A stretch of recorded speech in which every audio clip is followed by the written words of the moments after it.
Nani తిన్నానా? Very good. నాన్నకు ఆమె నాన్నకు పెట్టు.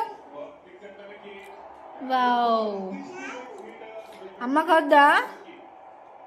అమ్మకొద్దా నాన్న? ఏ మంచిగా పెట్టుకోమని చెప్పి పెద్ద బుక్క పెట్టుకోండి.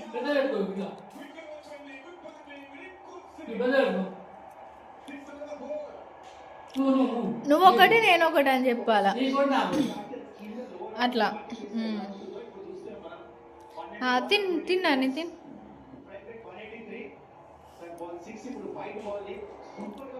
తినమనే